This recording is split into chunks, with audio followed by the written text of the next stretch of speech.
and welcome back to iGrowHerb University. My name is Jessie. In this video I'm going to give you a little overview of the drip system and how to make your own hydroponic buckets. If you want to look over here, this is a generic store-bought bucket. The top slides out and it has holes drilled in it so that the water funnels down. It also has an air hose going into it so that air is pumped down into the bottom and then pushes water back up into it and drips over the plant. So these are really great. They're a little pricey, but you can also make your own if you want, and I'll show you at the end of the video. On our system here, we are using those buckets currently. We're also using a reservoir system though. In here, I have a reservoir at this end and at the end as well.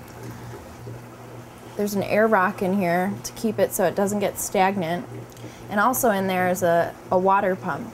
The water pump cycles water into the other side of the reservoir so that the system is fully flowing.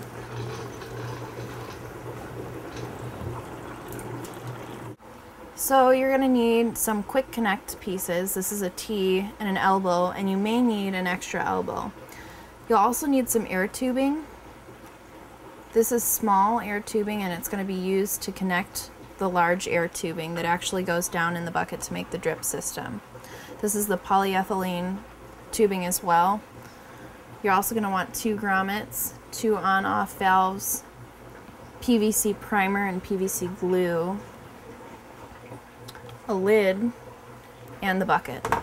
And you'll also want a drill so you can make the holes with a 13 over 16 bit.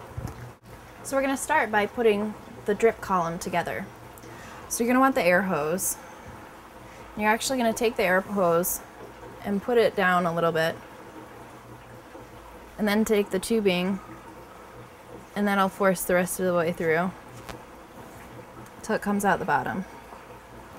You take your T, put the T on the bottom, and then hook this back into the bottom as well. So this is going to make it so the air tubing pushes air down here, and then water is forced out the top. To make the actual drip piece for the top, you put the elbow on, and then another piece of this hard tubing for the spout. So the next thing you're going to want to do is actually drill a hole in this lid .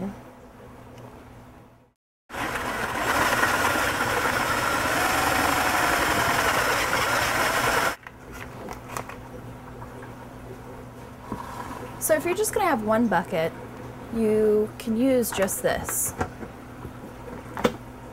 But if you're going to have more than one bucket on your system, you're going to want to make holes in the sides so that you can connect all of the buckets and connect it into a reservoir.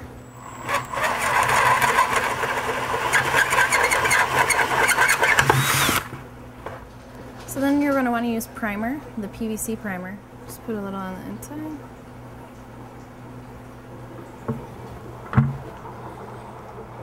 Then you want to use some glue. And so you're going to put the grommet in with the cone end inside.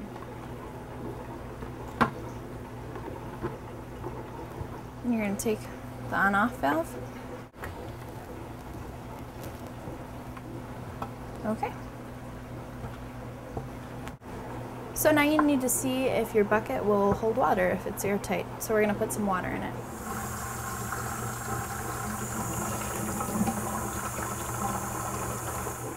And we can see that the bucket is not leaking, so it's working properly. Next, you'll want to check and make sure the drip system works. So we're going to put this on and plug it into an air pump. And this is when the smaller piece of air tube is going to be beneficial.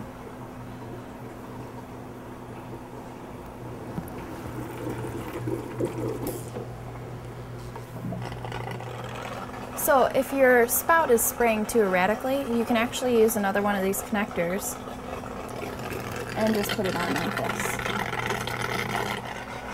So just be aware with this type of drip system that you don't want the water actually flowing straight onto the plant. So make sure you turn it in a way that the stalk isn't getting water sprayed directly onto it. So I hope this video helped you start your lab.